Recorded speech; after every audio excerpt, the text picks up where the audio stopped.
ეხლა რა მოხდა? მამა ჩემი წავიდა საჯაროში, იქ მთელი დღე მუშაობდა, კვირა დღე იყო როგორც გითხარით. კვირა საერთოდ იმ განყოფილებაში და მთლიანად განსაკუთრებით იმ განყოფილებაში ყველას იცნობს დამხვედრი და მომსვლელი, იქ შემთხვევით მკითხველი არ მოხდება. და განსაკუთრებით კვირა დღეს.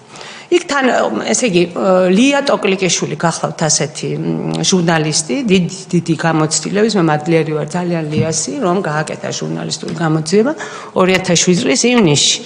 და მაშინვე ეს დაბეჭდილია, როგორ უთვალთვალებდნენ მამაჩემს საჯარო ბიბლიოთეკაში ვიღაც უცხო, მათთვის არასდროს რო არ უნახავთ საჯაროს ეროვნული ბიბლიოთეკის თანამშრომლებს, ყურსასმენებიანი მამაკაცი, რომელსაც არც ერთი წიგნი არ გამოუწერია. და იჯდა ჩუმად საათების განმავლობაში.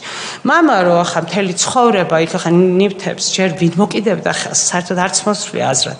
რომ დატოვა თავის სულ ჩანთით დადიოდა მოგეხსენებათ და რომ მოძრაობდა განყოფილებიდან განყოფილებაში სადღაც კოპიო უნდა გადაეღო რაღაც და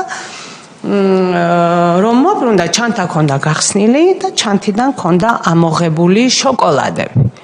ახლა შოკოლადის მოპარვა მე მგონი დიდი არ იქნებოდა სურვილი, მაგრამ ეს ფაქტი მოხდა, არ ვიცი რისთვის, ან შეება რომ აეღელვებინათ, მე ვერ გეტყვით. და მან თვითონ განუცხადა ბიბლიოთეკის თანამშრომლებს, რომ ამდენი წელია აქ და ჩემთვის ჩანთა აქ არავის და გაგიჟებულები იყვნენ თვითონ ბიბლიოთეკის თანამშრომლები.